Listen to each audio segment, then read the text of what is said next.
right, guys, let's get right into it. So we're just going to create an audio track, new session. We're going to hit create. I'm going to go up to my vertical slider here, and I'm going to make this a little bit bigger, the track. Next thing you need to do is, let's move this to the side for a second. You need to go to the downloads folder right here, click on it, and find the files that I gave you to download. They should be right here. It's called Working with Samples Basics 23.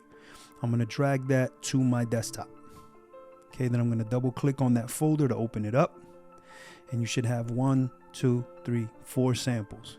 Right now, the first thing we're going to do here is we're going to listen through all of these samples, and then we're going to make that same beat that I just played for you a second ago. So let's go to this first one, which is green, and click it one time. Don't click it twice. If you click on these samples twice, it's going to open up iTunes. Then you got to quit iTunes and come back. So just click it one time. See how it's highlighted? Now I'm going to hit spacebar, and that's going to allow me to preview the sample. Okay, I like that. That's going to be our primary sample right there. Now, if I arrow down, that goes to the next one. Looks like it's just a drum fill. It says right here. Let's listen. Good. I'm going to arrow down again. Synth loop. I'm just going to hit spacebar. I like that. Arrow down one more time. This says drum loop. So let's see. I'm guessing this is drums. Good. Okay. So cool. We got everything we need here. We know what we're looking at. Let's take this Bollywood, this first one, because this is going to be our primary. We're going to drag this and we're going to drop it right there. Click back on Logic, resize your window. And we're going to bring this to measure 1. Now, right here on the title of the sample, notice it says Bollywood After Dark F, which is, this is the key that the sample is in, right? Key of F, Arabic. Notice it does not say BPMs anywhere.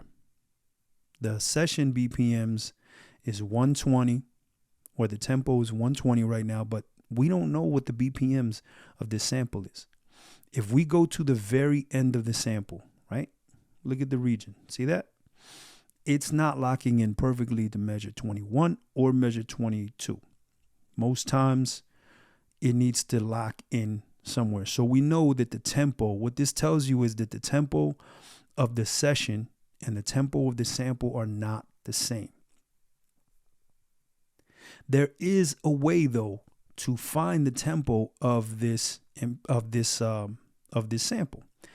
Here's a beautiful little feature that Logic has, right? So click on the track, go down to your plugins window right here, audio effects. You should know that by now. Click on that. And we're going to drag down to where it says metering. When you get to metering, go to BPM counter. It's pretty obvious, right? Stereo. Click on that. And now you're going to get this window right here. Now what happens is when you hit play, you let this play and Logic is going to tell you the tempo. So set up a loop bar from measure 1 to 21. Pause the video. Hit play on your Logic session. Whatever the consistent number that this gives you right here, that's the tempo of the song, okay? So go ahead and do that and come back.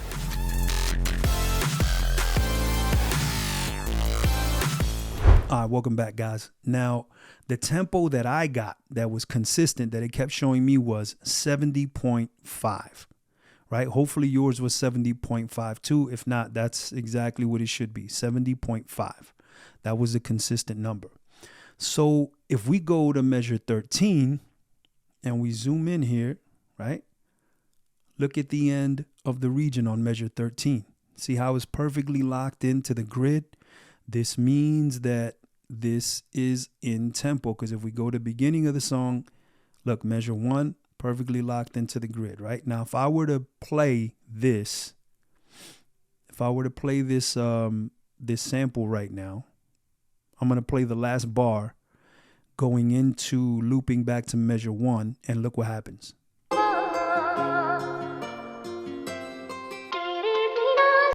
See how it looped perfectly without any glitches or jumpy stuff or anything? Obviously, that means that this is in the perfect time. It's perfectly locked to the grid. Now, look, I know that Logic told you that the tempo was 70 70.5, which it is, but we're going to do this in double time. All right. So 70.5 times 2 is going to be 141. See, remember I told you there's a little bit of math involved with production. So look, we just changed our tempo. Change your tempo as well to 141. Now look what happens if we go to the end of the region again. Look what happens. See, it's locked in perfectly to measure 25, which again, if we were to open up a loop bar or a cycle bar and we were to just play the last measure, watch how it loops back around perfectly. Right? So you're probably wondering, how does that work? How does that work? If the tempo is 70.5, how does that work where you went to 141? It's all mathematics, right? So it's just double time. It doesn't matter that this is not 70.5 because this is still in the same realm. It's just the same tempo twice. So that's how you get this.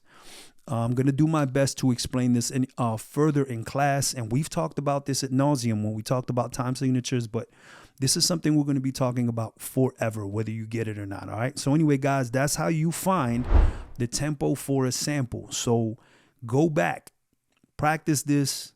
All right. Make sure that you know how to do this because you're going to eventually have to do this a lot for the next big project. So anyway, go have fun. Go do this. If you already have it, then move on to the next video. All right. Thanks, guys.